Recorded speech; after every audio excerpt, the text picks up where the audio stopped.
Salam alaikum wa rahmatullahi wa barakatuh mes frères et sœurs, j'espère que vous allez bien ainsi que vos proches. Nous nous retrouvons pour la suite des premières femmes de l'islam de Abu Usama et Malik Hadif, tome 2, As-Sahabiyat, avec donc les épouses du prophète sallallahu alayhi wa sallam. Nous allons voir donc Aïcha bint Abi Bakr radiallahu anhu. Privée de ses deux soutiens que furent son oncle Abu Talib et son épouse Khadija, le prophète sallallahu alayhi wa sallam se retrouva seul, avec à la fois une charge de famille et la responsabilité de sa jeune communauté de musulmans. Il fut alors abandonné de tous. En effet, il espéra un moment recevoir de l'aide de la part des gens d'une des tribus de Taïf, à laquelle sa famille était apparentée. Il s'y rendit, mais les habitants de la ville lancèrent des enfants à ses trousses pour le chasser et lui jeter des cailloux. On imagine donc bien à quel point sa situation et celle des nouveaux convertis à l'islam furent précaires. C'est ainsi que, quelque temps après, il épousa Saouda bin Zam'a bin Qaïs, dont nous avons souligné les qualités et les mérites dans le paragraphe précédent. Dans la même période, le prophète sallallahu alayhi wa sallam fit un rêve où il vit l'ange Gabriel alayhi salam lui présenter la jeune Aïcha, enveloppée dans une étoffe de soie, en lui disant « C'est ton épouse ». Recevant cette vision comme un ordre divin, il se rendit chez Abu Bakr, anhu, son compagnon le plus proche, lui fit part de son rêve et demanda la main de sa fille. Abu Bakr lui fit remarquer le jeune âge de Aïcha, mais lui donna son consentement, très honoré de devenir membre de la famille de l'envoyé d'Allah. Cette union renforça encore les liens fraternels qui existaient entre Abu Bakr, sa famille et le prophète, sallallahu alayhi wa sallam. On nous rapporte que Abu Bakr envoya la jeune Aïcha chez le prophète avec un vase rempli de dattes afin qu'il la voie en lui faisant savoir « C'est tout ce que nous possédons ». « En es-tu satisfait ?» Et l'envoyé d'Allah répondit « Oui, j'en suis satisfait et que Allah nous accorde ses bénédictions. » En raison de son jeune âge, elle demeura quelque temps encore chez ses parents et n'entra dans la maison du prophète que quelques années plus tard, après l'hégire. Elle était alors devenue une belle jeune fille, accomplie physiquement, intelligente, vive, avec encore un peu de l'esprit candide de l'enfance. Par exemple, il lui arrivait parfois de jouer avec des poupées. On nous dit qu'elle avait fabriqué des figurines avec des ailes, et lorsque le prophète sallallahu alayhi wa sallam la questionna à ce sujet, elle répondit « Ce sont les chevaux ailés de Salomon », alayhi salam, ce qui amusa l'envoyé d'Allah. Elle égaya la maison du prophète par sa jeunesse et sa gaieté. Elle était vive et d'une grande intelligence. On nous rapporte que, lorsqu'elle entendait quelque chose de la bouche de son époux qu'elle ne comprenait pas, elle revenait à la charge jusqu'à ce qu'elle l'eût bien comprise, rapporté par Bukhari. Elle était également douée d'une très bonne mémoire, ce qui lui permit tout au long de sa vie de retenir et de transmettre les enseignements du prophète sallallahu alayhi wa sallam ainsi que ses faits et gestes, hadiths. Nous lui devons d'avoir rapporté plus de 2000 hadiths qui sont d'une grande utilité pour les musulmans encore aujourd'hui. Elle fut reconnue par ses contemporains comme la femme la plus cultivée de son époque, et les compagnons, radiallahu anhum, n'hésitèrent pas à venir la consulter après la disparition du prophète, y compris les premiers califes. Le prophète sallallahu alayhi wa sallam avait à ce propos recommandé aux compagnons « Allez chercher le savoir auprès de cette rouquine, en parlant d'elle. » Elle l'aida dans sa mission auprès des fidèles, et plus tard elle continua de transmettre son savoir aux musulmans et aux musulmanes. On nous rapporte qu'elle participa à l'édification d'une université à Médine, telle qu'il n'en existait nulle part ailleurs, et les étudiants qui y avaient étudié étaient à leur tour considérés comme des savants.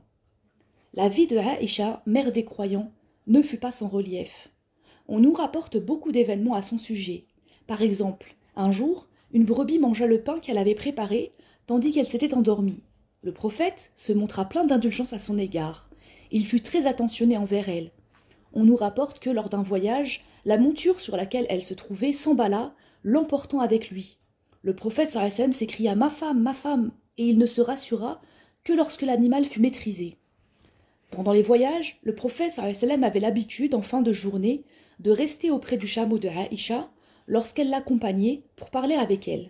Un jour, une autre des épouses, Hafsa, radiallahu anha, lui proposa d'échanger leur monture afin de voir ce qu'il se passerait. Aïcha attendit sans succès la visite de l'envoyé d'Allah. Au matin, elle s'en voulut beaucoup d'avoir participé à cette mystification et s'écria « Ô Seigneur, fais qu'un serpent ou un scorpion me pique, car je n'ai rien à lui dire pour me justifier. » Un autre jour, le prophète sallallahu alayhi wa sallam fit une course avec Aïcha. C'est elle qui l'emporta. Plus tard, ils firent une autre course, mais cette fois, c'est l'envoyé d'Allah qui gagna, car entre-temps, elle avait pris un peu d'embonpoint. Nous savons que la vie des musulmans à cette époque fut difficile, et que les épreuves se succédèrent sans jamais porter atteinte à leur foi ni à leur courage. Ces hommes et ces femmes demeurèrent confiants et sereins. Cependant, après la bataille de Khaybar, la situation matérielle des musulmans fut un peu moins difficile, et les épouses demandèrent à l'envoyé d'Allah une amélioration de leurs conditions de vie. Il leur fit remarquer « Ce ne sera pas bon pour vous ». Puis il s'isola pendant 1 mois.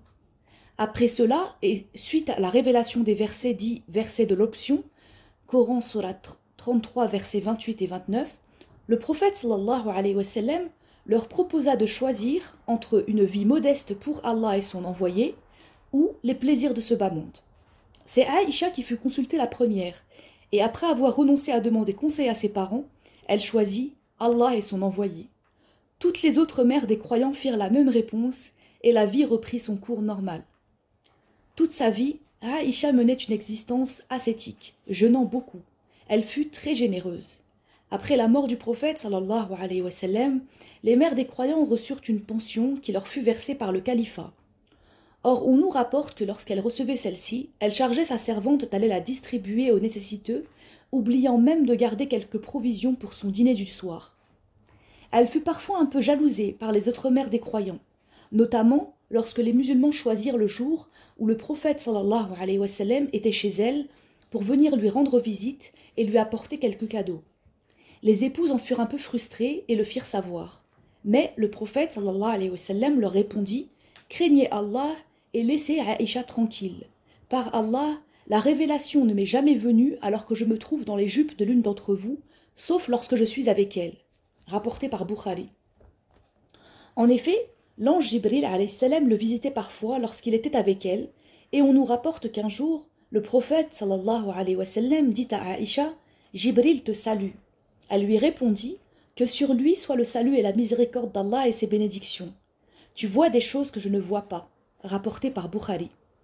On nous dit que le prophète sallallahu alayhi wa sallam aimait Aïcha et avait à l'évidence une préférence pour elle dont il ne se cachait pas.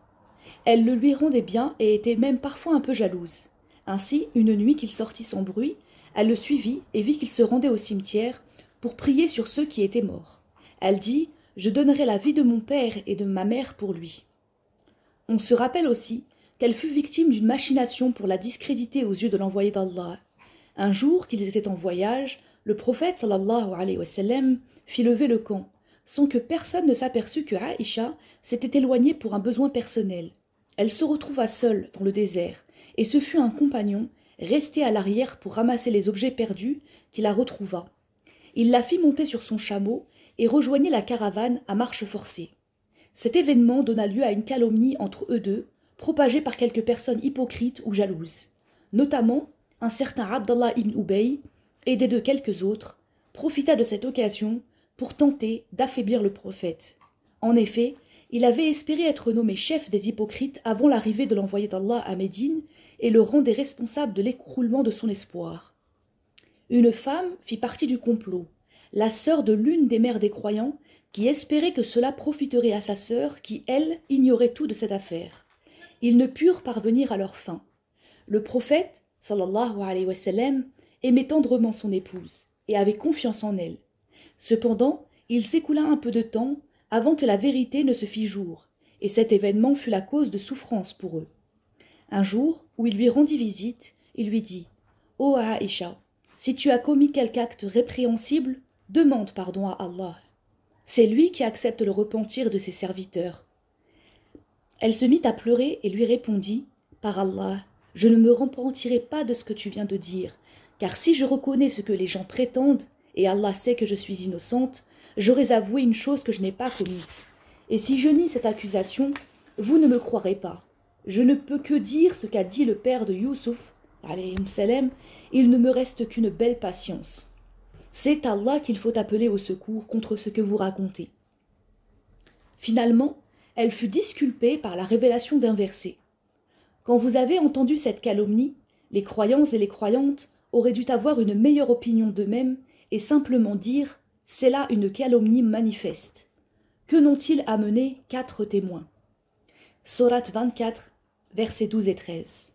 Le prophète sallallahu alayhi wa sallam le lui fit savoir. « Ô Aïcha, Allah te déclare innocente. » Cette révélation mit fin à la calomnie et l'événement fut d'une grande portée pour tous les musulmans puisqu'il interdit de porter atteinte à l'honneur de qui que ce soit en l'accusant sans preuve, instituant l'obligation de fournir 4 témoins.